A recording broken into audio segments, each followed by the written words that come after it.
Hello students, welcome to my channel Sumant Vyas. तो बच्चों, आज हम एक इम्पोर्टेंट टॉपिक के बारे में डिस्कशन करेंगे और बहुत सारा गार्डियन को ये कॉल आया है मुझ पे, सर मेरा बच्चे का सिलेक्शन होगा कि नहीं होगा और सिलेक्शन क्राइटेरिया क्या रहेगा, इसमें प्रोसीजर क्या रहेगा। ओके, सिलेक्शन बारे में डिस्कशन करेंगे। ओके, एंड सबको ये इम्पोर्टेंट बात और एक इम्पोर्टेंट बात डिस्कशन करना चाहूँगा। नवोदय ने एक नोटिस और इन्फॉर्मेशन लॉन्च किया है जिसमें आपको मिनिमम मार्क इतना रखना ही है, रखने कटअप क्यों ना भला कम जाओ, बट इतना मार्क नहीं हुआ तो आपका सिलेक्शन नहीं होगा। इसी बारे में हम डिस्कशन करेंगे। तो बच्चों, आज से कुछ भी वीडियो आप मिस मत करो इसी चैनल पे। तो आपको चैनल को सब्सक्राइब करके बेल वाला आइकन को प्रेस कर रखना है, क्योंकि आपको कोई भी वीडियो मिस मत हो। आपका वीडियो मिस हो जाएगा तो आपको सिलेक्शन तक बहुत प्रॉब्लम हो सकते हैं और फिर से बार बार मुझे फोन करने को पड़ेगा, सर इसके ये गलती हो गया, ये गलत हो गया। तो ये गलती मत करो। ओके, तो पहले मैं नवोदय को समिति 2022 का एक इन्फॉर्मेशन आया है, तो इस इन्फॉर्मेशन आप सबके साथ डिस्कशन करना चाहता हूँ। ओके, तो पहले देखिए आपको बताता हूँ नवोदय क्लास 6 मिनिमम मार्क पर सिलेक्शन, ये बात हम डिस्कशन करेंगे। क्लास 6 मिनिमम मार्क क्या है, कटअप वाला कितना भी कम जाओ, सिलेक्शन कितना मार्क रखने चाहिए। ओके, तो उसके बाद आपको सब बताता हूँ। नवोदय ने ये गाइडलाइन अभी जारी किया है। देखो, NVS cut off mark vary for each category of the candidates आज पर रिजर्वेशन पॉलिसी। तो रिजर्वेशन पॉलिसी के हिसाब से तो आपका कटअप जाएगा, ये बात आपको पहले से पता है। ओके, तो एक 5 क्राइटेरिया है, तो जो क्राइटेरिया बेस तुम फॉलो करेंगे तो इसी हिसाब से आपका सिलेक्शन होगा। तो ये जो 5 क्राइटेरिया अंडर ही आपका सिलेक्शन हो जाएगा। देखो क्या है ये 5 क्राइटेरिया, ये क्राइटेरिया सबसे पहले हम जानेंगे। ओके, तो देखो नवोदय का सिलेक्शन कैसे होगा। देखो बहुत सारे गार्डियन का ये बात है, सर अगला साल से एक बच्चा का 93 था और मेरे भी बच्चा का 93 मार्क था, बट इसका सिलेक्शन हो गया ताकि ये स्कूल सेम है, रीजन सेम है, सब सेम है, लेकिन इसका मेरा बच्चा का सिलेक्शन नहीं हुआ, जो उसका बेटा था उसका सिलेक्शन नहीं हुआ। तो क्यों नहीं हुआ, इसी 5 क्राइटेरिया बारे में जानेंगे। आप ध्यान से देखिए और समझ में नहीं आता है तो मुझे कॉल कर लीजिए,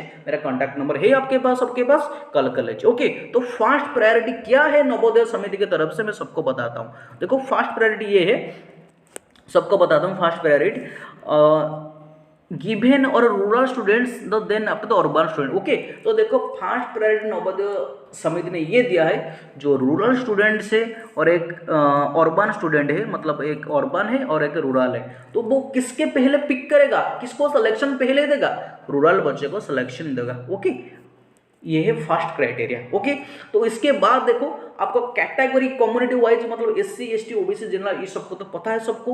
ओके, तो देखो आप ये भी मान के चलो, सब ध्यान से सुनिए वीडियो को, आप ये भी मान के चलो एक बच्चा का, जो बच्चा मैंने लिया उसका 93 मार्क था, ये भी 93 मार्क था। मान लो ये भी रूरल है एंड ये भी रूरल है, ये भी रूरल एरिया से बिलोंग्स करते हैं, मतलब ग्रामीण से बिलोंग्स करते, ये भी रूरल से बिलोंग्स करते। ओके, मान भी लो इसका कैटेगरी भी सेम हो गया, मतलब ये भी SC है एंड ये भी SC है, क्या ये भी जनरल है और ये भी जनरल है, ये दोनों जनरल है, तो एक सीट है, किसको सिलेक्शन कर दिया जाएगा। ओके, तो क्राइटेरिया नंबर 3 इसमें पहले फॉलो होता है, वो देखता है ये बॉयज या गर्ल है। देखो बेटा, ये यदि बॉयज हो जाएगा एंड ये यदि गर्ल हो जाएगा, ओके, इसका सिलेक्शन होते होते रुक जाएगा एंड इसका सिलेक्शन हो जाएगा, इसका होगा रिजेक्शन एंड इसका होगा सिलेक्शन। जान लिया क्राइटेरिया नंबर 3, ये है मेन इंपॉर्टेंट क्राइटेरिया।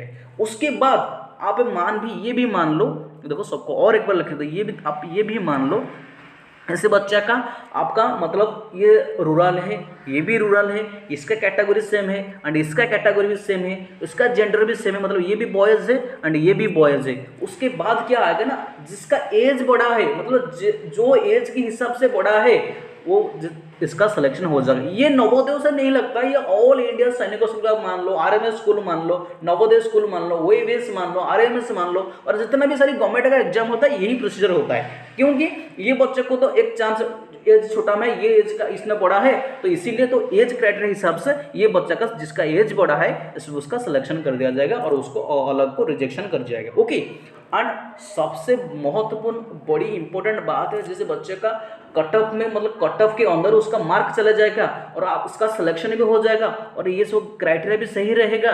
ओके, तो सबसे मेन एंड इम्पोर्टेंट बात ये है, आप बहुत सारे बच्चे ने जो ऑनलाइन फॉर्म भरते वक्त ये गलत कर देते हैं, इसका प्रॉब्लम आपको एडमिशन नहीं होता है। देखो आप सबको बताता हूँ, एक बच्चा है जो मतलब डॉक्यूमेंट ऑनलाइन तक जो फॉर्म भरा था ऑनलाइन में, तो इसमें जो डॉक्यूमेंट भरा था मतलब इसका जो डिटेल्स भरा था वो हिसाब से आपका जो एडमिशन वक्त जो डॉक्यूमेंट लेकर जाएगी उसका सेम होना चाहिए। ओके।